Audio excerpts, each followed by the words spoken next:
کاندھے پر اپنے شال لیے کالا چشمہ آنکھوں میں لگائے گھر کے اندر داخل ہوا۔ اسے دیکھ کر ہی عریشہ کے ماتھے پر بل پڑے تھے، لیکن حاکم حسین کے لیے بازل شاہ کا چہرہ انجان تھا۔ وہ کہنے لگے کون ہو تم اور یہ سب کیا ہے؟ وہ کہنے لگا آپ کی بیٹی کا رشتہ مانگنے اور اپنے ساتھ طے کرنے کے لیے آیا ہوں سسر جی، اور ہمارے ہاں سسرال میں پہلی بار بھی جائیں تو خالی ہاتھ نہیں جاتے۔ یہ سن کر حاکم حسین کہنے لگا میری بیٹی کا رشتہ پہلے سے طے ہے، تم کس سے پوچھ کر یہاں آئے ہو؟ کسی نے تمہیں بتایا نہیں کہ کچھ ماہ میں اس کی شادی ہونے والی ہے؟ اس بات پر بازل شاہ مسکرایا تھا اور کہنے لگا بلا شبہ شادی آپ کی بیٹی کی چند ماہ بعد ہی ہوگی، لیکن بازل شاہ سے ہوگی۔ یہ کہتے ہوئے وہ آگے بڑھا، جیب سے مخملی ڈبیا نکالی، ڈبیا سے ڈائمنڈ کی انگوٹھی نکال کر ڈبیا ایک طرف پھینکی اور سامنے کھڑی عریشہ کے پاس چلا گیا۔ وہ تو ٹھیک سے حیران ہی نہیں ہو پائی تھی جب بازل شاہ نے عریشہ کا ہاتھ پکڑا۔ وہ فوراً سے چونکی، اپنا ہاتھ چھڑوانے لگی، لیکن بازل کی گرفت سے اپنا ہاتھ چھڑوانا اسے بہت مشکل لگ رہا تھا۔ زبردستی وہ اپنی لائی ہوئی انگوٹھی اس کی انگلی میں پہنانے لگا۔ یہ دیکھ کر حاکم حسین جیسے ہی آگے بڑھنے لگا تو بازل شاہ کے گارڈ نے اس کے سر پر پسٹل تان دی۔ یہ دیکھ کر عریشہ کا بھی رنگ اڑا تھا اور اس کی والدہ کا بھی۔ اس نے عریشہ کا ہاتھ بڑی زور سے پکڑا کہ وہ کراہ کر رہ گئی۔ کمینے انسان، بدتمیز، چھوڑو میرا ہاتھ۔ عریشہ اپنا ہاتھ اس سے چھڑوا رہی تھی، لیکن بازل شاہ نے اپنے نام کی انگوٹھی اس کی انگلی میں پہنانے کے بعد ہی اس کا ہاتھ چھوڑا تھا۔ انگوٹھی اتنی ٹائٹ تھی کہ اس کی انگلی میں بڑی مشکل سے جا کر فٹ ہوئی تھی۔ جیسے ہی بازل نے ہاتھ چھوڑا، عریشہ وہ انگوٹھی اتارنے کی کوشش کرنے لگی، لیکن وہ تو اس کی انگلی میں پھنس چکی تھی، اتر ہی نہیں رہی تھی۔ وہ کہنے لگا اتنا آسان نہیں ہے بازل شاہ کی پہنائی ہوئی چیز کو اتارنا۔ پھر حاکم حسین کے پاس آ گیا اور کہنے لگا آپ کی بیٹی میری امانت ہے، اور اگر آپ نے میری امانت کو کسی اور کا کرنے کے بارے میں سوچا تو یاد رکھیے گا یہاں پر خون کی ہولی شروع ہو جائے گی۔ میں جانتا ہوں کہ آپ کا ایک بیٹا شہر کی یونیورسٹی میں پڑھتا ہے، وہاں ہاسٹل میں رہتا ہے، پتہ بھی نہیں چلے گا کہ گولی کہاں سے آئی اور کیسے اسے لگ گئی۔ یہ سن کر حاکم حسین ڈر گئے تھے۔ عریشہ کہنے لگی میں تمہیں چھوڑوں گی نہیں۔ وہ بار بار اپنی انگلی سے بازل کی پہنائی ہوئی انگوٹھی کو اتارنے کی کوشش کر رہی تھی، لیکن اس کے والد ڈر گئے تھے۔ وہ بازل شاہ کے سامنے کھڑے ہو گئی، چلا کر کہنے لگی میں مر کر بھی تم سے شادی نہیں کروں گی۔ بازل مسکرایا اور کہنے لگا تم مجھ سے شادی ضرور کرو گی، کیونکہ میں تمہارے پاس میں دوسرا کوئی آپشن چھوڑوں گا ہی نہیں۔ یہ کہہ کر وہ سیدھا وہاں گیا تھا جہاں پر عریشہ کا رشتہ طے ہوا تھا۔ اپنے گارڈز کے ساتھ ان کے گھر کا دروازہ ٹھوکر مار کر کھولا تھا۔ گھر کے تمام افراد بازل شاہ اور اس کے گارڈز کو پسٹل تانے دیکھ کر بری طرح سے گھبرائے تھے۔ وہ کہنے لگا تم میں سے فراز کون ہے؟ سامنے ایک خوش شکل نوجوان تھا۔ کہنے لگا میں ہوں۔ تو وہ کہنے لگا آج ہی جا کر عریشہ سے اپنا رشتہ توڑ دو۔ یہ سن کر وہ نوجوان غصے میں آ گیا اور کہنے لگا میں کیوں رشتہ توڑ دوں اور تم کون ہو؟ وہ کہنے لگا تمہاری منگیتر کا عاشق ہوں اور تمہارے قریبی گاؤں کا وڈیرا بھی۔ اگر تم انکار نہیں کرو گے تو میں تمہیں جان سے مار ڈالوں گا، پھر تو خود بخود عریشہ تمہارے اس رشتے سے آزاد ہو جائے گی۔ دیکھو میں نہیں چاہتا کہ بھری جوانی میں تم مارے جاؤ، اسی لیے تمہاری عزت اسی میں ہے کہ رشتہ ختم کر دو۔ یہ سن کر فراز کچھ دیر چپ سا ہوا تھا۔ فراز کے بھائی بھابھیاں اس کے والدین سب پریشان تھے کیونکہ گارڈز کے ہاتھوں میں پسٹل تھی۔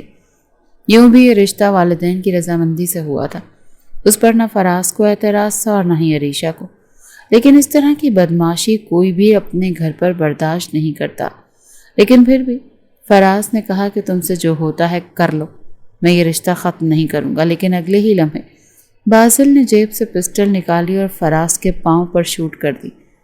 ہر طرف چیخو پکار شروع ہو چکی تھی۔ وہ خود درد سے تڑپ کر بل بلانے لگا تھا۔ بازل غصے سے کہنے لگا دماغ کچھ درست ہوا ہے یا اگلی گولی تمہارے سینے پر ماروں؟ یہ سن کر فراز کا والد ہاتھ جوڑے بازل کے پاس آیا اور کہنے لگا ہم انکار کر دیں گے، میرے بیٹے کو کچھ مت کرنا۔ بازل کہنے لگا آج شام تک انکار ہو جانا چاہیے۔ پھر جیب سے نوٹوں کی گڈی نکال کر اس نے زمین پر پھینکی۔ کہنے لگا اپنے بیٹے کا علاج کروا لینا، یقیناً میری طاقت کا اندازہ تم لوگوں کو ہو چکا ہوگا۔ پر ذرا سی چالاکی دکھانے کی کوشش کی نا تو یاد رکھنا میں کچھ بھی کر گزروں گا۔ یہ کہہ کر وہ اپنے گارڈ سمیت وہاں سے واپس جا چکا تھا۔ اگلے دن فراز کے گھر سے رشتے کے انکار پر عریشہ کے گھر پہنچ چکا تھا، اور وہ جانتی تھی کہ یہ انکار کیوں ہوا ہے۔ اسے بازل سے سخت نفرت محسوس ہو رہی تھی۔ وہ خود کو سمجھتا کیا ہے؟ جب پتہ چلا کہ فراز انکار کر چکا ہے تو بازل 1 مہینے بعد پھر سے عریشہ کے گھر گیا تھا۔ اس کے والد اسے دیکھ کر ڈر گئے تھے، لیکن عریشہ اس کی آنکھوں میں آنکھیں ڈالے دیکھ رہی تھی۔ انگوٹھی ابھی بھی اس کی انگلی سے اتری نہیں تھی۔ اس سے پہلے کہ وہ ڈرائنگ روم میں جا کر بیٹھتا، عریشہ اس کے سامنے کھڑی ہو گئی۔ وہ کہنے لگی، اندر آنے کی اجازت کس نے دی ہے تمہیں؟ وہ کہنے لگا، اپنے سسرال آنے جانے کے لیے مجھے کسی کی اجازت کی ضرورت نہیں ہے۔ پھر اس کے ملازمین ٹوکریاں اٹھا کر اندر لانے لگے، جس میں زیورات تھے۔ عریشہ کے لیے 3 لباس تھے، اس کی ضرورت کی چیزیں تھیں۔ یہ سب دیکھ کر اس کی والدہ کا رنگ اڑا تھا، اور حاکم حسین بھی گھبرا گئے تھے۔ وہ کہنے لگے، عریشہ تم اندر جاؤ، میں اس سے بات کر لوں گا۔ وہ کہنے لگی، نہیں، میں بات کروں گی اس سے۔ یہ کیا سمجھتا ہے میرا رشتہ توڑوا دے گا تو کیا میں اس سے شادی کر لوں گی؟ وہ کہنے لگی، بازل شاہ، میں ساری زندگی اپنے باپ کی دہلیز پر رہنا پسند کروں گی، لیکن تمہاری بیوی نہیں بنوں گی۔ وہ کہنے لگا، اتنا غصہ اچھا نہیں ہوتا، ذرا ٹھنڈے دماغ سے سوچو۔ جو شخص تمہاری محبت میں اتنا کچھ کر سکتا ہے وہ تمہیں کیسے رکھے گا؟ وہ تمہیں شہزادیوں کی طرح رکھے گا۔ میں تو زمین پر تمہارا پاؤں بھی پڑنے نہیں دوں گا، اپنے ہاتھوں پر رکھوں گا۔ ایک بار میری محبت پر یقین کر کے دیکھ لو، میری بیوی بن کر دیکھو، میں تمہاری ہر شکایت دور کر دوں گا۔ اس بار بازل کا لہجہ نرم تھا، لیکن عریشہ کے دل میں نفرت کا طوفان ٹھاٹھے مار رہا تھا۔ زبردستی وہ اس کی زندگی میں شامل ہونا چاہتا تھا، جس سے وہ سخت نفرت کرنے لگی تھی۔ وہ کہنے لگی، ٹھیک ہے، اگر تم چاہتے ہو کہ میں تم سے شادی کروں تو میری شادی وٹے سٹے کی بنیاد پر ہوگی۔ یہ سن کر بازل کے ماتھے پر بل پڑے تھے۔ اتنا تو عریشہ بھی پتہ کروا چکی تھی کہ اس دیو کی جان کہاں اٹکتی ہے۔ اسے اریبہ سے پتہ چل چکا تھا کہ بازل اس کے بارے میں ایسے ارادے رکھتا تھا، اور یہ بھی پتہ چل چکا تھا کہ اسے اپنی بہن سے بہت پیار ہے۔ اس کے بعد لاڈ نخرے اٹھاتا ہے، اسی لیے عریشہ نے اس بار اسے بہت بڑی الجھن میں ڈال دیا تھا۔ وہ کہنے لگی کہ پہلے میرے بھائی سالار کا نکاح تمہاری بہن انوشے سے ہوگا، اور اس کے بعد میں تم سے نکاح کروں گی۔ بازل شاہ سوچ میں پڑ گیا تھا، کہنے لگا، وہ بھی چھوٹی ہے۔ وہ کہنے لگی، تو کیا کروں میں بھی تم سے 10 سال چھوٹی ہوں۔ اگر تمہیں میری یہ شرط منظور ہے تو پھر میں تمہارا لایا ہوا جوڑا بھی پہن لوں گی، تمہاری دلہن بھی بن جاؤں گی۔ لیکن اگر شرط منظور نہیں ہے تو میں ساری زندگی اپنے باپ کی دہلیز پر بیٹھی رہوں گی۔ اگر تم میری جان بھی لے لو گے تب بھی میں مولانا صاحب کے سامنے نکاح پر اعتراف نہیں کروں گی۔ عریشہ کی بات سن کر کچھ دیر بازل چپ رہا۔ وہ کہنے لگی، کیا ہوا بازل شاہ؟ اپنی بہن کی باری آئی تو سٹی گم ہو گئی تمہاری بہن تمہاری عزت ہے، اور میں کسی کی عزت نہیں ہوں۔ میں قسم کھا کر کہتی ہوں، تم خون کی ہولی کھیلو گے، میرے بھائی کو مروا دو گے، میرے باپ کو مار ڈالو گے، تب بھی عریشہ تمہیں کبھی ملے گی نہیں۔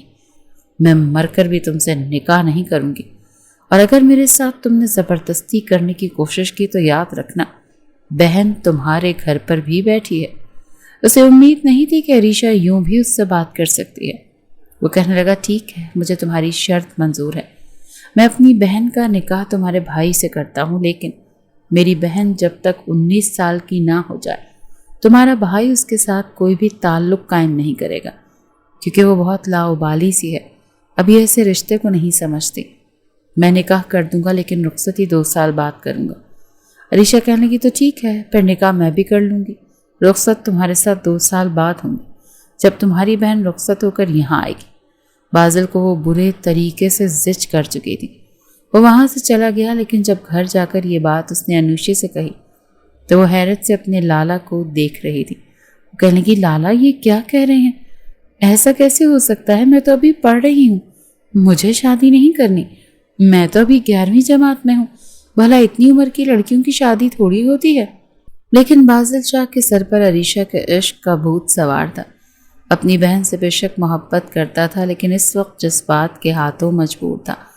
کہنے لگا میں تمہارا رشتہ طے کر چکا ہوں، 1 مہینے کے بعد ہماری شادی ہے، اور بے فکر رہو، تمہارا شوہر تمہیں کچھ نہیں کہے گا۔ تم وہاں پر بھی کالج جاؤ گی، پڑھو گی اور ایسے ہی زندگی گزارو گی جیسے یہاں گزار رہی ہو۔ لیکن انوشے رونے لگی، انکار کرنے لگی، بڑی زور سے بازل دھاڑا تھا۔ کہنے لگا انوشے خبردار، جو تمہاری آنکھ سے ایک آنسو بھی نکلا، خبردار جو تم نے انکار کیا، مجھے ہر حال میں عریشہ چاہیے اور اس کی ہر شرط میں مان لوں گا، اس لیے اس کے بھائی سے نکاح کے لیے تیار رہو۔ اسے بہن کے آنسو تک نظر نہیں آ رہے تھے کیونکہ بات انا پر آ چکی تھی اور وہ ایک لڑکی کے سامنے جھکنا نہیں چاہتا تھا، اسی لیے اپنی بہن کو ڈرا رہا تھا، اور وہ اپنے باپ جیسے بھائی کی دھاڑ سن کر ہی کانپ کر رہ گئی تھی، جس نے آج تک کبھی اس سے اونچے لہجے میں بات تک نہیں کی تھی۔ آج وہ اسے ڈرا رہا تھا۔ وہ روتے ہوئے اپنے کمرے میں چلی گئی۔ رشتہ طے ہو چکا تھا۔ سالار جب چھٹیوں پر واپس آیا تو جو خبر اسے ملی اس کا غصے سے برا حال تھا۔ وہ کہنے لگا چھوڑوں گا نہیں میں بازل شاہ کو، جان سے مار ڈالوں گا۔ وہ عریشہ سے 1 سال چھوٹا تھا، لیکن عریشہ اور اس کے والد نے اسے روکا، اسے سمجھانے کی کوشش کی۔ عریشہ کہنے لگی کہ تم چاہتے ہو کہ تمہاری بہن خوش رہے تو پھر اس کی بہن سے نکاح کر لو۔ وہ کہنے لگا میں پاگل ہوں کیا، میں کیوں نکاح کرنے لگا، اور میں تمہارا بھی نکاح یہاں نہیں ہونے دوں گا، میں خود اس کو دیکھ لوں گا۔ لیکن حاکم حسین ڈر گئے تھے، ایک ہی تو بیٹا تھا، کھونا نہیں چاہتے تھے، اسی لیے بڑی مشکل سے عریشہ اور حاکم حسین نے اسے انوشے سے نکاح کے لیے راضی کیا تھا۔ 1 مہینے بعد سب سے پہلے انوشہ اور سالار کا نکاح ہوا اور بعد میں عریشہ اور بازل شاہ کا، مگر رخصتی کے وقت انوشہ اپنے بھائی کے ساتھ لگ کر رونے لگی۔ وہ سسکیاں لے رہی تھی کہ جب بازل شاہ نے خود اس کا ہاتھ سالار کے ہاتھ میں دیا تھا۔ دونوں ہی ایک دوسرے کو خون خوار اور غصیلی نظر سے دیکھ رہے تھے۔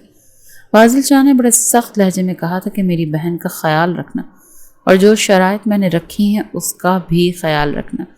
اسی انداز سے سالار نے بھی جواب دیا تھا کہ جتنا خیال تم میری بہن کا رکھو گے نا، اتنی ہی امید مجھ سے بھی رکھ لینا۔ بہرحال عریشہ رخصت ہو کر بازل شاہ کی حویلی آ چکی تھی، لیکن اس کے ہوش اڑانے کے لیے، اس کی زندگی کو اجیرن بنانے کے لیے، اسے تڑپانے کے لیے۔ اسی لیے شادی کی پہلی ہی رات اسے کہہ چکی تھی کہ اگر تمہیں اپنی بہن کی عمر کا اتنا ہی خیال ہے تو پھر 2 سال صبر کا دامن تو تمہیں بھی تھامنا پڑے گا۔ تعلق تو قائم نہیں کیا تھا، لیکن اپنے رشتے کا ایک حق ضرور استعمال کیا تھا اور اپنی شدتیں اس کے ہونٹوں پر اتاری تھیں۔ دوسری جانب سالار کو نہ تو انوشے سے کوئی دلچسپی تھی اور نہ محبت۔ وہ بیوقوف سی لڑکی اس کے لیے کوئی اہمیت ہی نہیں رکھتی تھی۔ جب وہ کمرے میں آئی تب تک سالار اپنے کپڑے نکال چکا تھا۔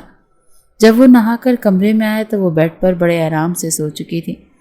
وہ چاہتا تو صوفے پر بھی سو سکتا تھا، لیکن جان بوجھ کر تکیہ اٹھایا، پاؤں کی جانب رکھا اور لیٹ گیا۔ لیکن تب تک انوشے سو چکی تھی۔ رات کا نہ جانے کون سا پہر تھا جب پاؤں سالار کے منہ پر بڑی زور سے لگا تھا۔ وہ ہڑبڑا کر اٹھ بیٹھا۔ کمرے میں ہلکی ہلکی چاند کی روشنی آ رہی تھی اور وہ لڑکی بنا دوپٹے کے بے ڈھنگے انداز سے لیٹی ہوئی تھی۔ اپنا پاؤں سالار کے منہ پر مارنے پر بھی اسے احساس نہیں ہوا۔ یہ دیکھ کر سالار کو بڑا غصہ آیا۔ اس نے اس کا پاؤں پکڑا اور اپنی انگلی اس کے پاؤں کے تلوے پر پھیری تھی۔ ایک کرنٹ سا لگا تھا جو انوشے کو جگا گیا تھا۔ وہ فوراً سے اٹھ بیٹھی۔ سالار اس کا پاؤں چھوڑ چکا تھا۔ اپنے بیڈ پر سالار کو دیکھ کر وہ جتنا حیران ہوتی اتنا کم تھا، اور پھر اس کی حرکت کے بارے میں سوچ کر اسے کچھ خوف محسوس ہوا تھا اور غصہ بھی آ رہا تھا۔ وہ کہنے لگی شرم نہیں آتی تمہیں، میرے ساتھ بیڈ پر کیا کر رہے ہو؟ وہ کہنے لگا تمہیں شرم آئی تھی میرے منہ پر پاؤں مارتے ہوئے؟ تمہیں پتا ہے شوہر کا درجہ کیا ہوتا ہے؟ ارے میرے پاؤں بھی دھو کر پیو نا، تو بھی میرا حق ادا نہیں ہوگا۔ وہ کہنے لگی میں کیوں پینے لگی تمہارے گندے پاؤں دھو کر؟ وہ کہنے لگی دیکھو مجھے نہ پھیل کر سونے کی عادت ہے، بہتر ہے کہ تم صوفے پر جا کر لیٹ جاؤ۔ کہنے لگا نوابزادی نہیں ہو تم، سمجھی جو میں صوفے پر جا کر سو جاؤں؟ میرا کمرہ ہے، میرا بیڈ ہے، میں کمرے میں اپنے بیڈ پر سوؤں گا۔ وہ کہنے لگی کہ اچھا تو یہ بات ہے؟ وہ کہنے لگا ہاں یہی بات ہے، تمہیں زیادہ شوق ہے نا تو بیٹا زمین پر سو، ورنہ صوفے پر سو جا، اور اگر بیڈ پر سونا ہے تو تمیز سے سو۔ خبردار جو تم نے اپنے پاؤں میرے منہ پر مارے تو میرا پورا جبڑا ہلا کر رکھ دیا، بیوقوف لڑکی۔ وہ کہنے لگی اچھا رکو، ابھی 1 منٹ یہیں رکو۔ وہ کہنے لگا میں کہیں جا بھی نہیں رہا، میرا ہی کمرہ ہے۔ اس نے رات کے 3 بجے بازل شاہ کو فون کیا تھا۔ وہ گہری نیند میں تھا۔ ویسے ہی رات کو نیند بڑی دیر سے آئی تھی، اوپر سے صوفے پر سونے کی عادت بھی نہیں تھی کیونکہ وہ قد کاٹ کا کافی لمبا اونچا تھا، اس کا آدھا جسم صوفے سے باہر تھا۔ بہرحال نیند میں اس نے فون اٹھا کر کان پر لگایا۔ آگے سے اسے انوشے کی آواز آئی، بھائی۔ اس کی آواز سن کر وہ ہڑبڑا کر اٹھ بیٹھا، کہنے لگا میرے بچے کیسی ہو تم؟ وہ کہنے لگی یہ جو میرا شوہر ہے نا، جسے آپ نے زبردستی میری زندگی میں شامل کیا ہے، مجھے تانے دے رہا ہے، کہتا ہے اس کا بیڈ ہے، اس کا صوفہ ہے۔ بھائی مجھے صبح ہی صبح اپنے لیے بیڈ چاہیے، مجھے نہیں سونا اس کے بیڈ پر۔ یہ سن کر بازل غصے میں آیا تھا، حالانکہ جہیز نہ لینے اور نہ دینے کی بات حاکم حسین نے ہی کی تھی۔ وہ کہنے لگا ٹھیک ہے، صبح تمہارے کمرے میں تمہارا بیڈ اور تمہارا فرنیچر سب کچھ پہنچ جائے گا۔ فون بند کر کے بڑے اتراتے ہوئے اس نے سالار کی طرف دیکھا تھا۔ دیکھ لیا بچو، صبح تمہارے بیڈ سے زیادہ بڑا میرا بیڈ آئے گا میرے کمرے میں۔ وہ کہنے لگا او ہیلو میڈم، اپنے بھائی سے بولو کمرہ بھی تمہیں بھیج دے، کیونکہ اس کمرے میں 2 بیڈ فرنیچر کبھی نہیں آئیں گے، اور اپنے پیسے پر اترانا چھوڑ دو، سمجھی نا؟ یہ کہہ کر اس نے تکیہ اور لحاف اٹھایا اور صوفے پر جا کر لیٹ گیا۔ منہ ہی منہ میں بڑبڑاتے ہوئے سو چکا تھا۔ دوسری جانب بازل کی آنکھ کھل چکی تھی۔ بیڈ پر نظریں دوڑائیں تو وہ پری وش بڑی گہری نیند سو رہی تھی۔ دل میں پھر سے جذبات ابھرنے لگے تھے۔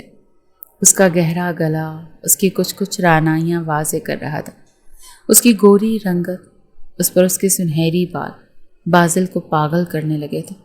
اس نے بڑی آہستگی سے اپنا تکیہ اٹھا کر بیڈ پر رکھا اور بیڈ پر لیٹ گیا۔ شاید وہ گہری نیند میں تھی۔ اس کے قریب آ کر اپنی شہادت کی انگلی سے اس کے چہرے پر اڑتی ہوئی آوارہ لٹوں کو پیچھے کرنے لگا تھا۔ ہونٹ پر زخم کا نشان دیکھ کر دل کو کچھ ہوا تھا۔ رات کو غصے میں آ کر وہ کچھ زیادہ ہی کر گیا تھا، لیکن اب افسوس ہو رہا تھا۔ اپنے انگوٹھے سے اس کے زخم کو رب کرنے لگا۔ تبھی عریشہ کی آنکھ کھلی تھی۔ جب بازل کو اپنے اتنے قریب دیکھا تو بری طرح سے گھبرائی تھی۔ اس سے پہلے کہ وہ اٹھتی بازل اسے اپنے مزید قریب کر چکا تھا۔ وہ کہنے لگا سوری، میں نے غصے میں آ کر کچھ زیادہ ہی کر دیا، خود میرا ایسا ارادہ نہیں تھا۔ میں تو تمہیں پھولوں کی طرح چھونا چاہتا تھا، تمہیں اپنی محبت کا یقین دلانا چاہتا تھا، لیکن تمہاری باتوں نے ہی پاگل کر دیا تھا۔ وہ کہنے لگی ہٹو، پیچھے ہٹ کر بات کرو، دیکھو میں سالار کو فون کر دوں گی۔ لیکن بازل اب اس کے اندر کھونے لگا تھا۔ وہ اس کے ہونٹوں کو بڑی ہی نرمی سے چھو رہا تھا، اپنے رشتے کا حق بڑے پیار سے جتا رہا تھا۔ کبھی اس کے رخسار پر پیار کرتا تو کبھی اس کی گردن پر اپنا لمس چھوڑتا۔ عریشہ شاید اس کی شدت پر تلخ بھی ہوتی، لیکن اس کی محبت پر کچھ بے بس سی ہوئی تھی۔ بازل کی پیار بھری باتیں اس کے کانوں میں رس کھولنے لگی تھی۔ آہستہ آہستہ اس کا احتجاج کم ہونے لگا تھا۔ بازل صرف اپنے لبوں کے لمس سے ہی اسے متعارف کروا رہا تھا۔ ایک خماری تھی جو عریشہ پر چھائی تھی، مگر اچانک سے بازل اس سے پیچھے ہٹ گیا۔ اس کے دل میں اپنے لیے نئے جذبات اجاگر کر کے وہ پیچھے ہٹ گیا تھا۔ عریشہ جو بس اپنی آنکھیں بند کر کے اب آنے والے لمحات کا سوچ کر خود کو بے بس محسوس کر رہی تھی، اپنے لب وہ ہوا میں ہی معلق رکھے ہوئے تھی، اور وہیں بازل بھی پیچھے ہٹ چکا تھا۔ اسے یوں اپنے لیے بے قرار دیکھ کر اسے اندر تک اطمینان ہوا تھا، جیسے کلیجے میں ٹھنڈ پڑ گئی ہو۔ یہی تو وہ چاہتا تھا کہ اس لڑکی کے جذبات کو وہ خود ابھارے۔ دل ہی دل میں کہنے لگا اتنی جلدی تو اب تمہیں میں نہیں اپنانے والا۔ تم نے شوہر کو پہلی رات انکار کیا ہے نا، اب جب تک خود اپنے منہ سے بول کر نہیں کہو گی کہ میرے پاس آنا ہے، تب تک میں بھی نہیں آنے والا تمہارے پاس۔ یہ کہہ کر وہ پیچھے ہٹ چکا تھا۔ عریشہ نے اسے گھور کر دیکھا، پھر کہنے لگی یہ کیا طریقہ ہے، شرم نہیں آتی تمہیں؟ وہ فوراً اس کی جانب اپنا رخ کر کے سر کے نیچے بازو ٹکا کر کہنے لگا کیوں، کیا چاہتی ہو؟ تمہارے ساتھ وہ سب کچھ کروں جو کرنے سے تم نے منع کیا تھا؟ چلو اپنے منہ سے بول کر خود کہہ دو، میں ابھی کے ابھی تمہاری یہ رات رنگین بنا دیتا ہوں۔ وہ جس انداز میں کہہ رہا تھا ایسے لگ رہا تھا جیسے عریشہ خود اس سے اس رشتے کو آگے بڑھانے کا کہہ رہی ہو۔ وہ فوراً بیڈ سے اٹھ کر کھڑی ہو چکی تھی۔ وہ کہنے لگی آج تو تم نے میرے لبوں کو چھو لیا، مجھے کس کر لی، لیکن دوبارہ اگر تم نے اپنی حدود پھلانگنے کی کوشش کی نا تو پھر دیکھنا میں تمہارا حشر کیا کرتی ہوں۔ یہ کہہ کر وہ بیڈ سے اٹھی تھی۔ دل اس کا بھی پورے زوروں سے دھڑک رہا تھا۔ AC آن تھا لیکن پھر بھی پسینے کی بوندیں اس کے ماتھے پر تمتما رہی تھیں جب وہ صوفے پر جا کر لیٹ گئی اور بازل جی بھر کر مسکرایا تھا۔ اگلی صبح وہ سب سے پہلے خوبصورت بیڈ اور باقی کا کمرے کا فرنیچر پسند کر کے اسے گاڑی میں لاد کر انوشے کے سسرال پہنچا چکا تھا۔ حاکم حسین نے گھر کے باہر فرنیچر سے لدی ہوئی گاڑی دیکھی تو حیران ہوئے، کہنے لگے یہ سب کچھ کیا ہے؟ بازل جو کافی غصے میں تھا، تبھی سالار بھی اسی وقت اپنے کمرے سے تیار ہو کر نکلا تھا اور انوشے بھی، دونوں ہی اس وقت یونیفارم میں تھے۔ بازل کو دیکھ کر دونوں کے قدم رکے جب وہ حاکم حسین سے کہنے لگا، آپ کے اس لاڈلے سپوت نے کل رات میری بیٹی جیسی بہن کو یہ تانا دیا ہے کہ وہ جہیز لے کر نہیں آئی، اس کے پاس اپنا بیڈ، اپنی الماری نہیں ہے، اسی لیے میں اس کے لیے فرنیچر لے کر آیا ہوں۔ حاکم حسین تو تل ملا اٹھے اور کہنے لگے، نہیں، تم سب کچھ واپس لے جاؤ، اس گھر میں کسی چیز کی کمی نہیں ہے۔ اگر بہو کو کچھ مسئلہ ہے تو وہ مجھ سے کہے، اگر اس کا شوہر کچھ کہتا ہے تو مجھے کہے۔ یوں اچھے گھر کی لڑکیوں کا بار بار اپنے مائکے فون کر کے انہیں اپنے گھر کے بارے میں بتانا اچھی عادت نہیں ہوتی۔ حاکم حسین سنجیدگی کے ساتھ بولے تو انوشا اپنا سر جھکا گئی تھی۔ بہرحال بازل سے وہ فرنیچر لینے سے انکار کر چکے تھے۔ ایک کپ چائے کا پینے کے بعد وہ اٹھ کر سالار کے سامنے آیا اور اپنا بھاری بھرکم ہاتھ اس کے کاندھے پر رکھنے کے بعد اسے زور سے دبا کر کہنے لگا، آئندہ دھیان رکھنا، دوبارہ میری بہن کو تانا دیا نا تو یہاں پر کھڑے نہیں ملو گے۔ اگر میں تمہاری بہن کو زور زبردستی کر کے اپنی بیوی بنا سکتا ہوں تو تمہیں بھی گھر داماد بنانے میں مجھے 2 منٹ نہیں لگیں گے، سمجھے؟ اسے سرگوشی کرتے ہوئے دھمکی دے کر وہ وہاں سے جا چکا تھا۔ سالار کا چہرہ تو یوں تھا جیسے کسی نے ہوائیاں اڑاتی ہوں۔ پیچھے کھڑی انوشے میسنی ہنسی ہنس کر اس کے کاندھے سے اپنا کاندھا ٹکرا کر کہنے لگی، کیوں؟ کیا ہوا؟ رات تو بڑے اچھل رہے تھے، ساری ہوا نکل گئی نا؟ ایسے ہیں میرے بازل بھائی۔ وہاں سے وہ سیدھا کچن میں جانے لگی تو حاکم حسین نے اسے اپنے سامنے بلایا تھا۔ ایک گہری سانس خارج کر کے بڑے پیار سے اسے سمجھایا تھا، وہیں سالار کو بھی بتایا کہ آئندہ کے بعد سے بچگانہ باتیں میں تم لوگوں کے منہ سے نہ سنو۔ جو بھی تھا، انوشے کا دل اس گھر میں لگنے لگا تھا۔ ساس سسر بڑے پیار سے اس کے ساتھ رہا کرتے تھے۔ رہی بات سالار کی تو سالار بھی اس کے ساتھ کسی طرح کی کوئی زور زبردستی نہیں کر رہا تھا، مگر چونکہ وہ اس کا شوہر بنا دیا گیا تھا اسی لیے بلا وجہ کا بیر اس کے ساتھ تھا۔ اس روز جب بازل گھر آیا تو عریشہ نہانے کے بعد اپنے لمبے گھنے بالوں کو کھول کر صحن میں ٹہل رہی تھی اور ساتھ پھولوں کی کیاریوں کو دیکھ رہی تھی۔ واقعی جس گھر میں عورت نہ ہو وہ گھر گھر نہیں رہتا۔ اس نے آج ہی نئے پھولوں کے گلدان منگوا کر رکھے تھے، نئے پھول منگوا کر اس نے کیاریوں میں لگوائے تھے اور انہی کی دیکھ بھال میں لگی تھی جب بازل اس کے پیچھے آ کر کھڑا ہو گیا۔ کہنے لگا، یہ سب کچھ کیا کر رہی ہو تم؟ ملازم ہیں، ان سے کہو وہ کر دیتے ہیں، تم خود کیوں تھک رہی ہو؟ دیکھو اپنے نازک ہاتھوں کو۔ وہ اس کے پاس گھٹنوں کے بل بیٹھ کر اس کے ہاتھوں کو پکڑ چکا تھا جن پر مٹی لگی ہوئی تھی۔ کہنے لگا، دیکھو یہ نرم ہاتھ جن کو میرے گال پر پیار سے گھومنا چاہیے، ان ہاتھوں کو تم نے یوں مٹی میں دے رکھا ہے۔ چلو شاباش، اٹھو، یہ کام مت کیا کرو، میں نہیں چاہتا کہ تمہارے ان نازک ہاتھوں کی نرمی ختم ہو۔ وہ فوراً اپنا ہاتھ چھڑوا کر کہنے لگی، بس بھی کر دیا کریں، انسان کے اندر شوق نام کی بھی کوئی چیز ہوتی ہے۔ مجھے باغ پانی کرنا بہت زیادہ پسند ہے۔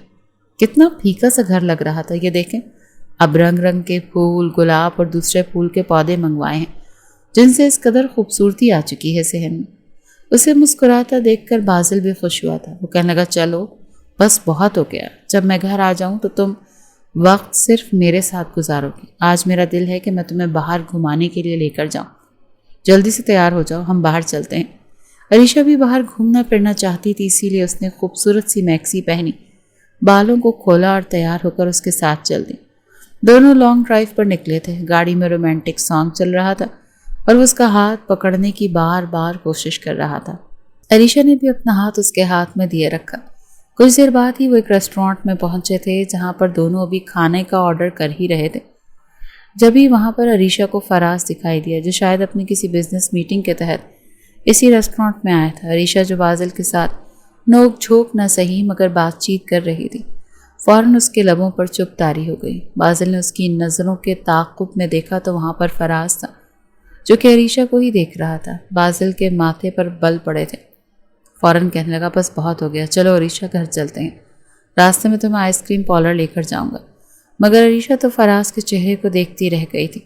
آخر کو ان کی منگنی کے بعد وہ دونوں اکثر فون پر باتیں بھی کیا کرتے تھے، اور فراز جس قدر محبت پاش نظروں سے اسے دیکھا کرتا تھا، اس پر اپنی محبت نے نچھاور کیا کرتا تھا۔ وہ سب کچھ بھولنا عریشہ کے لیے اتنا آسان نہیں تھا۔ پرانی محبت ایک دم سے جاگ اٹھی تھی جب غصے میں بازل نے اس کا ہاتھ پکڑ کر اسے وہاں سے باہر لے جانا شروع کر دیا۔ کہنے لگا کہ میں تمہاری آنکھیں نکال دوں گا، شرم نہیں آتی تمہیں میری بیوی ہو کر کسی اور پر نظر رکھ رہی ہو؟ وہ اپنا ہاتھ چھڑوانے لگی، کہنے لگی اگر اتنی تڑپ اٹھ رہی ہے تو اس وقت سوچتے جب زبردستی مجھ سے شادی کر رہے تھے، تب تمہیں خیال نہیں آیا تھا کہ تم میری زندگی برباد کر رہے ہو؟ وہ جس لہجے میں بولی تھی غصے سے وہ اسے دیکھنے لگا۔ دل میں کئی طرح کے وسوسے آنے لگے تھے۔ بازل کو فکر ستانے لگی تھی کہ کہیں ایسا نہ ہو کہ یہ لڑکی بہانے ڈھونڈ رہی ہے اس سے دور جانے کے، تبھی تو اسے اپنے قریب بھی نہیں آنے دے رہی تھی۔ یہ نہ ہو کہ کسی روز وہ اس سے طلاق لے کر چلی جائے، پھر دوبارہ فراز کے پاس۔ ایک دم سے شیطان نے اس کے ذہن پر حملہ کیا تھا کہ بس وہ منفی سوچنے لگا، بڑی تیزی سے گاڑی چلا رہا تھا۔ عریشہ خوفزدہ ہونے لگی، کہنے لگی اگر تمہیں مرنے کا شوق ہے تو شوق سے مرو، مگر میں مرنا نہیں چاہتی، گاڑی دھیرے چلاؤ، دکھائی نہیں دے رہا کسی گاڑیاں آ رہی ہیں؟ وہ خوف سے ایک ہاتھ سے سیٹ کو اور دوسرے ہاتھ سے ڈیش بورڈ کو پکڑے ہوئے بیٹھی تھی، جبکہ بازل سپیڈ مزید تیز کرتا جا رہا تھا۔ کہنے لگا اگر میں مرا نا تو تمہیں بھی ساتھ ہی لے کے مروں گا، تمہیں میں اس دنیا کے لیے نہیں چھوڑ کر جاؤں گا۔ آج رات تو میں تمہیں ایسا مزہ چکھاؤں گا کہ تم سوچ بھی نہیں سکتے کہ بازل کے علاوہ کسی اور کو دیکھنے کی سزا کیا ہوتی ہے۔ اس کا غصہ دیکھ کر عریشہ سہم چکی تھی۔ وہ تو بس بازل کو زچ کرنے کے لیے فراز کی طرف دیکھ رہی تھی، کیونکہ بازل کو وہ بے چین کر دینا چاہتی تھی، مگر جس قدر وہ غصے میں تھا اس کا تو دل ہی دہل کر رہ گیا۔ اسے گھر لے کر آ چکا تھا، اسے بیڈ پر پٹخ دیا، فوراً اپنی شرٹ کے بٹن کھول کر ایک طرف پھینکے اور اسے گردن سے پکڑ کر اپنا آپ اس پر نچھاور کرنے لگا۔ عریشہ رونے لگی، وہ بری طرح پھوٹ پھوٹ کر رو رہی تھی۔ اسے روتا دیکھ کر بازل کے اندر سنسنی کی لہر دوڑ گئی۔ وہ روتے ہوئے کہنے لگی کہ پلیز مت کریں میرے ساتھ ایسا، میں آپ سے کہہ چکی ہوں کہ آپ میرے قریب نہیں آئیں گے۔ اگر آپ نے یہ سب کچھ کرنا تھا میرے ساتھ تو مار کر پھینک دیتے مجھے بار بار کیوں اذیتوں کا نشانہ بنا رہے ہیں؟ کیا دنیا کے سارے شوہر اپنی بیویوں کے ساتھ ایسا کرتے ہیں؟ ضد میں آ کر اس کی زندگی برباد کرتے ہیں؟ یہ سن کر بازل اس سے جدا ہوا تھا اور اپنے غصے پر قابو پانے لگا تھا۔ وہ حد سے زیادہ ہی رد عمل دینے لگا تھا۔ اس رات وہ کمرے میں بھی نہیں آیا تھا۔ ساری رات باہر بیٹھ کر وہ سگریٹ پر سگریٹ پھونکتا رہا اور اپنے آپ کو نارمل کرنے کی کوشش کرتا رہا، خود کو سمجھاتا رہا کہ وہ جو کچھ کر رہا ہے وہ غلط ہے۔ اسے عریشہ کا دل محبت سے جیتنا ہوگا، سختی دکھا کر نہیں، اور صرف شک کی بنیاد پر وہ ایسا کچھ بھی نہیں کر سکتا۔ دوسری جانب آج سالار اپنے دوستوں کے ساتھ باہر ہی ڈنر کرنے والا تھا۔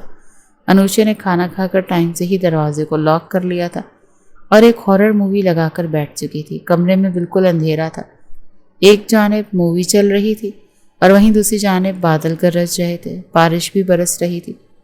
باہر جانے سے پہلے وہ انوشے سے کہہ کر گیا تھا دیکھو واپس آؤں گا تو تمہارے لیے بہت سی چاکلیٹس لے کر آؤں گا، مگر ہاں دروازہ لاک مت کرنا، امی بابا کو پتہ چلا کہ میں اتنی دیر باہر ہوں تو وہ بلا وجہ ڈانٹیں گے، اسی لیے تم دروازہ کھول دینا۔ اس وقت تو وہ مان چکی تھی لیکن اب بڑی تسلی سے سارے دروازے لاک کر کے بیٹھ چکی تھی۔ بار بار اس کے موبائل پر وہ کالز کر رہا تھا کہ انوشے کی بچی آ کر دروازہ کھولو، میں نیچے کھڑا ہوں، مگر وہ تو موبائل کو ہی میوٹ کر کے بیٹھی مزے سے ہارر مووی انجوائے کر رہی تھی اور ساتھ پاپ کارن کھا رہی تھی۔ سالار اندر تک کلس کر رہ چکا تھا، تبھی تیز بارش بھی شروع ہو گئی اور بادل بھی گرجنے لگے۔ یہی وقت تھا جب سالار نے دیوار پھلانگ کر گھر آنے کا سوچا۔ وہ دیوار پھلانگ کر اندر تو آ چکا تھا مگر لاؤنج کا دروازہ بھی بند تھا۔ دل ہی دل میں کہنے لگا ساری شرطیں گئیں بھاڑ میں، انوشے کی بچی تمہاری ایسی کی تیسی، آج دیکھو میں تمہارا کیا حال کرتا ہوں۔ یہ کہہ کر اس نے پائپ کے ذریعے گھر کی اوپری منزل کی طرف جانا شروع کر دیا جہاں پر اس کا اور انوشا کا کمرہ موجود تھا۔ وہاں دوسری جانب مووی میں بھی ایک ہارر سین چل رہا تھا جس میں ہیروئن کو اندھیری رات میں چمکتے بادلوں میں کھڑکی کے پاس پردوں کے پیچھے ایک سایہ نظر آتا ہے کہ تبھی انوشے کو بھی بجلی چمکتی ہی اپنے کمرے کی کھڑکی کے سامنے ایک سایہ نظر آیا۔ وہ چلا کر فوراً بیڈ پر اچھل پڑی، پاپ کارن اس کے ہاتھ سے چھوٹ کر بیڈ پر گر چکے۔ گھبرا کر کہنے لگی کون ہے وہاں پر؟ اس سے پہلے کہ اٹھ کر لائٹ آن کرتی کھڑکی کھلی تھی اور وہ بھاگ کر کھڑکی سے سیدھا بیڈ پر کودا تھا۔ انوشا کا تو ہارٹ اٹیک آنے ہی والا تھا جب اسے اپنی باہوں میں بھر کر وہ اس کے اوپر گر گیا۔ اسی پل بجلی زوروں سے چمکی اور اس شوہر نامی مخلوق کا چہرہ انوشے پر واضح ہوا تھا۔ اس کی تو جان ہی جیسے لبوں پر آ چکی تھی۔ کتنی ہی دیر اسے لگا کہ واقعی یہ اس کا شوہر ہے، کوئی اور نہیں۔ اسے حواس باختہ دیکھ کر بیڈ پر بکھرے ہوئے پاپ کارن کو منہ میں ڈال کر کہنے لگا بس نکل گئی ہوا، اتنا ہی تھا۔ آئندہ میرے ساتھ چالاکی کرنے سے پہلے سوچ لینا سالار نام کس بلا کا ہے۔ یہ کہہ کر وہ اس سے دور ہٹ جانا چاہتا تھا، مگر جس طرح اس کے لب کانپ رہے تھے اسے کچھ ہونے لگا تھا۔ وہ خود پر قابو پانا چاہتا تھا، مگر جس قدر رومانٹک موسم ہو چکا تھا اور اس کی باہوں میں وہ نرم دوشیزہ تھی، اس پر جھکا اور اپنے لب اس کے لبوں پر رکھ دیے۔ بڑے سکون سے وہ اپنی شدتیں اس کے لبوں پر نچھاور کر رہا تھا۔ انوشا بھی اسے خود سے دور کرنا چاہتی تھی، مگر ایک وقت آیا جب وہ بھی بے بس ہو گئی تھی۔ وہ بڑی نرمی سے اس پر محبت کی شدتیں لٹا رہا تھا، جب اس نے بھی اپنا آپ اپنے شوہر کے نام کر دیا تھا۔ پوری رات وہ دونوں ایک دوسرے پر اپنی محبتوں کو نچھاور کرتے رہے۔ ساری شرطیں اور وعدیں تو جیسے دونوں بھول ہی چکے تھے۔ اگلی صبح جب سالار کی آنکھ کھلی تو بڑے پرسکون انداز میں انوشا اس کی باہوں میں سو رہی تھی۔ ایک پل کو اسے فکر مندی سے دیکھنے لگا، پیار سے اس کے ماتھے اور گال پر ہاتھ لگایا تو اسے ہلکا سا ٹیمپریچر ہو رہا تھا۔ اس نے انوشا کے چہرے پر اپنی گرم سانسیں چھوڑیں تو وہ فوراً جاگ چکی تھی۔ ہوش میں آتے ہی گزشتہ رات کے لمحات یاد آنے لگے، مارے شرم کے وہ اپنا چہرہ ہاتھوں میں چھپا گئی، مگر سالار اس کے دونوں ہاتھوں کو چہرے سے ہٹا گیا۔ کہنے لگا کیوں؟ اب شرم کیوں آ رہی ہے؟ رات تو بڑا انجوائے کر رہی تھی، اب تمہیں شرم آ رہی ہے؟ وہ اسے چھیڑنے کے انداز میں ہنسا تو اگلے ہی پل وہ اس کے سینے پر تھپڑ مار کر کہنے لگی میں ابھی بتاتی ہوں، آپ نے وعدہ توڑ دیا نا، آپ نے میرے ساتھ اچھا نہیں کیا، میرے بھائی آپ کو چھوڑیں گے نہیں۔ وہ فوراً سے یہ سب کچھ کہہ تو چکی تھی، مگر اگلے ہی پل سالار اسے بازوؤں سے کھینچ کر کہنے لگا او اللہ کی بندی، ہوش میں تو ہو، شرم نہیں آتی کیا تمہیں؟ شوہر ہوں میں تمہارا، تم چھوٹی بچی ہو کیا؟ اب تم اپنے بھائی کو بھلا اس طرح کی باتیں کیسے بتا سکتی ہو؟ ایک پل کو وہ چپ سی ہو چکی تھی، کہنے لگی کہ پھر بتاؤ مجھے، بتاؤ میں تمہیں کیسے سزا دوں؟ تم نے کیوں میرے ساتھ یہ رات گزاری؟ ہاں میں نے تمہیں ایک کچا چبا جاؤں گی، تمہارا گلا دباؤں گی، تمہارا خون پی جاؤں گی۔ فوراً وہ اپنی شرٹ کے بٹن کھول کر اپنی گردن آگے کرتے ہوئے کہنے لگا کہ کرو نا، میں تو چاہتا ہوں کہ تم بھوکی شیرنی بن کر مجھ پر ٹوٹ پڑو۔ وہ ایک آنکھ دبا کر بولا تو انوشا سرخ لال ہوتی پلو اٹھا کر اسے زور زور سے مارنے لگی اور فوراً بیڈ سے اٹھ کر واش روم میں بھاگی۔ یہیں سے دونوں کی محبت کی شروعات ہو چکی تھی۔ دھیرے دھیرے ان کے بیچ کا رشتہ مزید مضبوط ہوتا چلا جا رہا تھا۔ ایک ساتھ پڑھتے تھے، شرارتیں کرتے تھے اور چھوٹی موٹی نوک جھوک میں ہی ان کی محبت پروان چڑھنے لگی تھی۔ وہیں دوسری جانب بازل شاہ عریشہ کے ساتھ زندگی کا آغاز کرنا چاہتا تھا۔ وہ تو بس منہ تکتا ہی رہ جاتا، 32 سال انتظار ہی کر رہا تھا کہ کب اس کی شادی ہوتی ہے، اور جب من پسند بیوی سامنے تھی تو اسے سیراب بھی نہیں ہو سکتا تھا۔ اس روز صبح صبح عریشہ تیار ہوئی تو اسے اتنا تیار دیکھ کر بازل کے ماتھے پر بل پڑ گئے۔ کہنے لگا اتنا تیار تو کبھی میرے لیے نہیں ہوئی، کہاں جانے کا ارادہ ہے؟ وہ فوراً کہنے لگی کچھ نہیں، وہ بس امی کی طرف جا رہی ہوں، شام کو آ جاؤں گی۔ وہ کہنے لگا اچھا میں تمہیں ڈراپ کر دیتا ہوں، مگر کہنے لگی نہیں، میں خود چلی جاؤں گی ڈرائیور کے ساتھ، آپ کو جانے کی ضرورت نہیں۔ وہ سرسری سے انداز میں کہہ کر ڈرائیور کے ساتھ گھر سے نکل چکی تھی، مگر نہ جانے کیوں بازل کی چھٹی حس کام کرنے لگی۔ فوراً اس نے ڈرائیور کو کال کر دی اور کہنے لگا تمہاری میم صاحبہ جہاں جائیں مجھے بتانا۔ خود وہ اپنی کچھ امپورٹنٹ فائل جو وہ گھر لے کر آیا تھا انہیں لے کر گھر سے باہر نکلا تھا۔ ڈرائیور نے اسے لوکیشن سینڈ کی تھی۔ یہ اس کے سسرال کی لوکیشن تو نہیں تھی، بلکہ یہ تو ایک پبلک پارک کی لوکیشن تھی۔ کئی طرح کے وسوسے من میں آنے لگے جب بازل اس پارک تک پہنچا اور ادھر داخل ہوا تو اس کے پیروں کے نیچے سے زمین نکل چکی تھی۔ سامنے کا منظر ہی ایسا تھا کیونکہ عریشہ اور فراز دونوں پارک میں کھڑے باتیں کر رہے تھے۔ فراز نے عریشہ کا ہاتھ پکڑ رکھا تھا، مگر وہ اپنا ہاتھ چھڑوا کر اس سے کہہ رہی تھی کہ دیکھو ہماری قسمت میں یہی لکھا تھا، ویسے بھی میں شادی شدہ ہوں، تمہیں بھی اپنی زندگی میں آگے بڑھ جانا چاہیے، شادی کر لینی چاہیے۔ میں بھی بازل کو اپنا شوہر مان چکی ہوں اور اس کے ساتھ اپنی زندگی کا آغاز کر چکی ہوں۔ میں نہیں چاہتی کہ تمہاری جان خطرے میں پڑے اور بازل تمہیں نقصان پہنچائے۔ پر بازل دور سے یہ منظر دیکھ کر غصے سے آگ بگولا ہو چکا تھا۔ فوراً آگے بڑھا اور فراز کو گریبان سے پکڑ کر اسے مارنے لگا، مگر عریشہ بیچ میں آ چکی تھی۔ اس نے بازل کو پیچھے کیا اور فراز سے کہنے لگی، چلے جاؤ یہاں سے۔ دیکھو بازل، ہر وقت تمہارے ہاتھ کیوں چلتے رہتے ہیں؟ تم کیوں غلط سمجھ رہے ہو؟ میں تو بس اسے سمجھا رہی تھی۔ ابھی وہ اتنا بول رہی تھی کہ بازل نے ایک تھپڑ اسے بھی مار دیا اور گھسیٹنے کے انداز میں گھر لے کر آیا۔ کہنے لگا، تمہیں شرم نہیں آتی؟ شوہر کے ہوتے ہوئے اپنے پرانے منگیتر سے ہاتھ ملا رہی تھی، باتیں کر رہی تھی، کیا پلاننگ چل رہی تھی؟ یہ کہہ کر مجھے زہر دے کر مار دو گی اور خود دونوں شادی رچا لو گے؟ نہیں بازل شاہ، خود تو مرے گا مگر اس سے پہلے تمہاری اس کھوپڑی میں 6 گولیاں اتار کر جائے گا، سمجھی؟ تمہاری قبر اپنے ہاتھوں سے پکی کروانے کے بعد تمہاری قبر پر خودکشی کرے گا، سمجھ رہی ہو تم میں کیا کہنے کی کوشش کر رہا ہوں؟ عریشہ اس کے جنونی پن سے گھبرا چکی تھی۔ کہنے لگی، نہیں بازل، ایسا کچھ نہیں ہے۔ وہ اسے سمجھانا چاہ رہی تھی مگر وہ کہنے لگا، نہیں، تم نے مجھ سے جھوٹ بولا، جھوٹ بول کر تم میرے گھر سے نکلی ہو، تم نے شوہر کی امانت میں خیانت کرنے کی کوشش کی ہے۔ تم اگر فراز سے ملنا چاہتی تھی تو مجھے ساتھ لے کر جاتی، میں خود تمہاری ملاقات اس سے کروا دیتا، مگر کچھ تو ایسا تھا جو ٹھیک نہیں ہے۔ وہ ہر بار اس پر الزام لگا رہا تھا۔ جب غصے سے وہ کہنے لگی، نہیں رہنا میں نے تمہارے ساتھ، تم جیسے سائیکو کے ساتھ کوئی بھی نہیں رہے گی، جا رہی ہوں میں یہاں سے اور بس اب تم سے خلا لوں گی۔ مگر بازل نے اسے بالوں سے پکڑ کر دیوار سے لگایا تھا۔ تبھی بازل کے یوں چھٹکنے پر اس کا پاؤں سلپ ہو گیا۔ بازل جب اس تک اسے پکڑتا اس کا سر دیوار سے ٹکرا چکا تھا، ماتھے سے خون کی لکیریں نکل رہی تھیں۔ وہ درد سے تڑپنے لگی۔ بازل بھی گھبرا کر اسے اٹھانے لگا مگر وہ خود کو چھڑواتی سیدھا ڈرائیور کی طرف گئی تھی کہ مجھے اپنے گھر چھوڑ کر آؤ۔ بازل کے سر ہلانے پر ڈرائیور اسے اس کے مائکے چھوڑ آیا تھا۔ آج سالار اور انوشے کا لاسٹ پیپر تھا۔ دونوں نے سوچا تھا کہ پیپر کے بعد دونوں خوب عیش کریں گے، باہر گھومیں گے، پھریں گے، رات کو ہی گھر آئیں گے، مگر انوشے کی طبیعت کچھ خراب ہونے لگی تھی۔ پیپر کے فوراً بعد کینٹین میں جب سالار اور انوشے ملے تو اس سے کاندھے پر سر رکھ کر نڈھال سی ہو چکی تھی۔ کہنے لگی، سالار، پتہ نہیں مجھے کیا ہو رہا ہے، پیٹ میں تھوڑا تھوڑا درد سا ہو رہا ہے اور جی متلا رہا ہے، چکر بھی آ رہے ہیں، بڑی مشکل سے پیپر حل کیا ہے قسم سے۔ وہ کہنے لگا، اچھا چلو، واپسی پر تمہیں ڈاکٹر کے پاس لے چلوں گا۔ کیا ہو گیا میری گول مٹول لاڈو رانی کو؟ وہ ہنس کر اسے چھیڑنے لگا۔ تبھی گھر سے کال آ چکی تھی۔ دونوں جلدی سے گھر پہنچے تھے۔ سامنے ماتھے پر زخم لیے عریشہ بیٹھی پھوٹ پھوٹ کر رو رہی تھی۔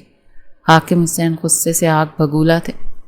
عریشہ کہنے لگی، بس مجھے نہیں رہنا اس شخص کے ساتھ، میں اب اس سے طلاق لوں گی، مجھے عدالتوں میں جانا پڑا تو جاؤں گی مگر اس شخص کے ساتھ اب نہیں رہوں گی۔ جیسے ہی انوشے آگے بڑھی کہ آپ ہی کیا ہوا ہے، آپ کو بھائی نے کیا کیا آپ کے ساتھ؟ تبھی عریشہ آگے بڑھ کر اسے دھکا دے کر کہنے لگی، خبردار، مجھے ہاتھ مت لگانا۔ تم کیا سمجھ رہی ہو کہ میرا گھر برباد ہوا تو تم بستی رہو گی؟ ہرگز نہیں، تم بھی طلاق لے کر یہاں سے جاؤ گی۔ سالار ابھی کے ابھی چھوڑ کر آؤ اسے اس کے گھر میں، دھکے مار کر نکالو اسے یہاں سے۔ وہ غصے سے بول رہی تھی جب بازل وہاں پر آ چکا تھا۔ کہنے لگا، خبردار، جو کسی نے میری بہن کو ہاتھ لگانے کی کوشش بھی کی تو میں خود اپنی بہن کو لینے آ چکا ہوں۔ مجھے بھی تم جیسی لڑکی کے ساتھ نہیں رہنا جو شوہر کے ہوتے ہوئے غیر مردوں سے پارک میں ملنے جاتی ہے۔ اچھا خاصا شور مچا تھا۔ لڑائی بازل اور عریشہ کی تھی مگر ان میں سالار اور انوشے کی محبت بھی گھسٹی جا رہی تھی۔ بازل اپنی بہن کا ہاتھ پکڑ کر باہر لے جا رہا تھا اور وہ مڑ مڑ کر سالار کو دیکھ رہی تھی۔ دونوں ہی اپنے بہن اور بھائی کی وجہ سے مجبور تھے۔ وہ اسے گھر لے کر آ چکا تھا۔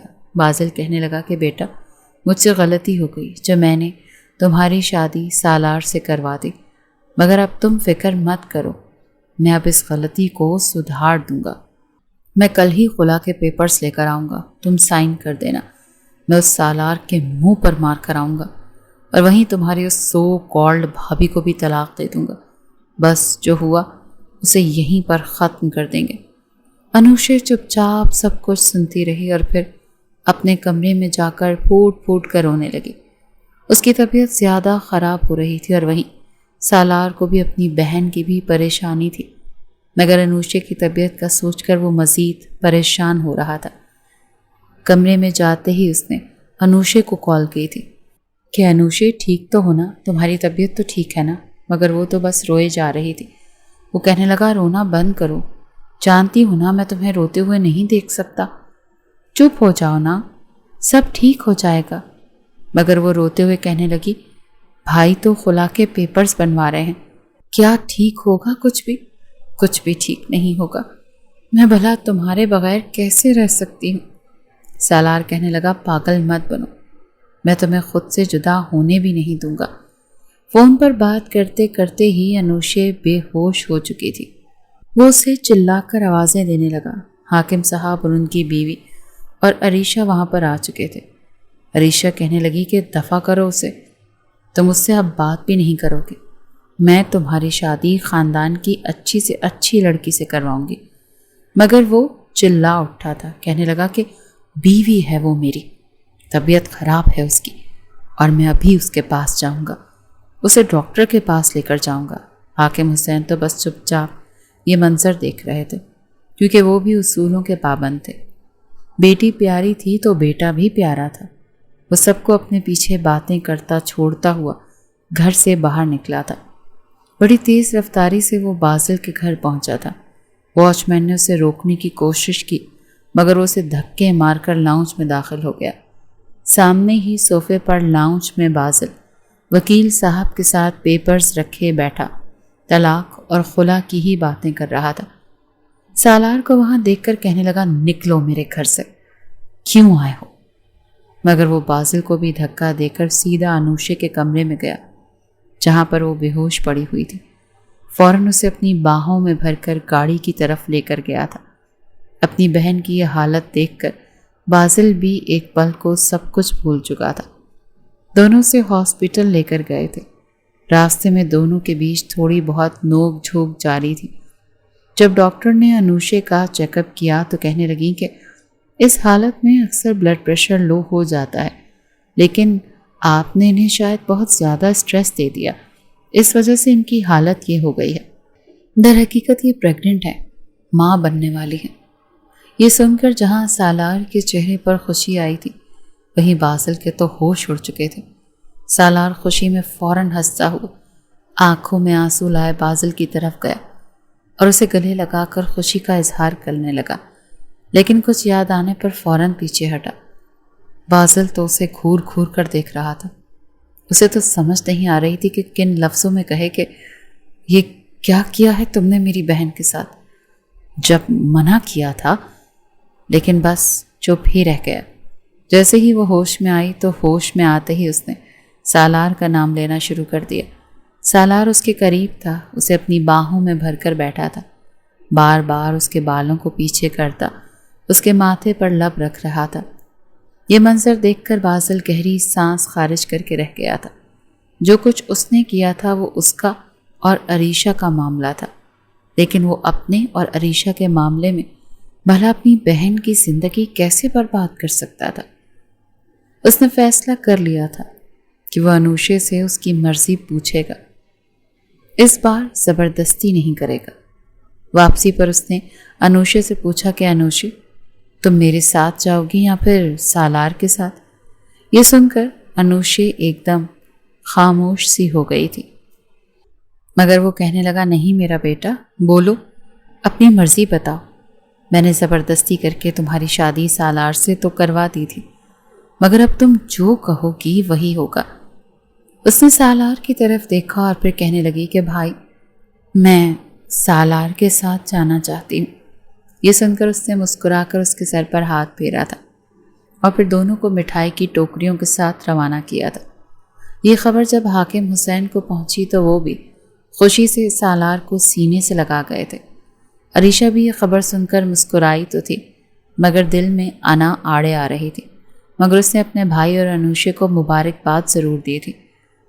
عریشہ جب اپنی آنکھوں کے سامنے سالار اور انوشے کو خوش دیکھتی کہ کیسے سالار اسے اپنے ہاتھوں سے کھانا کھلاتا ہے، اسے پیار کرتا ہے، چھوٹی چھوٹی بات پر اس کے پیروں کے نیچے ہاتھ رکھنے کو تیار ہوتا، تو اسے بازل کی محبت یاد آتی۔ بازل بھی تو اس سے یوں ہی محبت کر رہا تھا، اور وہ بلا وجہ انا کی پجارن بنی اس سے دور رہ رہی تھی، نہ جانے کیوں اسے سزا دے رہی تھی، جبکہ ایسی محبت کرنے والے تو بہت کم ملا کرتے تھے۔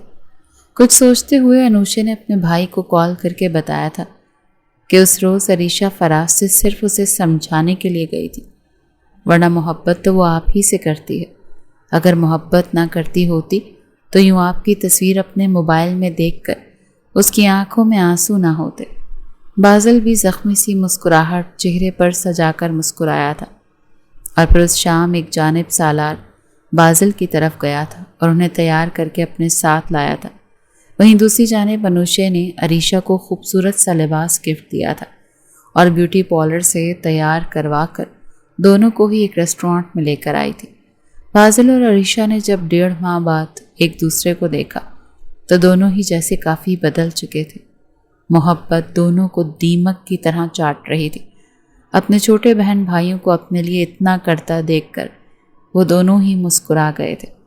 سالار اور انوشے وہاں سے جا چکے تھے اور وہ دونوں چپ چاپ کچھ دیر کھڑے رہے، جب بازل نے آگے بڑھ کر اس کے ہاتھ تھامے اور کہنے لگا، میں وعدہ کرتا ہوں کہ تم پر اتنا غصہ نہیں کروں گا، بلکہ سرے سے غصہ ہی نہیں کروں گا، مگر تمہیں بھی مجھ سے جھوٹ نہیں بولنا چاہیے۔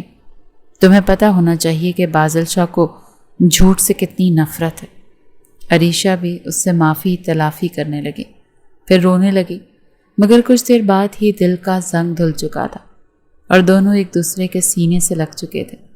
کھانا کھانے کے بعد عریشہ بازل کے ساتھ اپنے مائکے آئی تھی، جہاں پر سب نے مل کر باتیں کی۔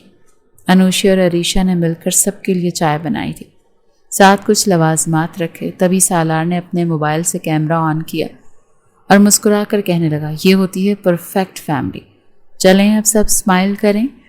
سب کے چہروں پر مسکراہٹ تھی، اور یہ مسکراہٹ ہمیشہ ہمیشہ کے لیے ایک تصویر میں قید ہو کر رہ گئی تھی۔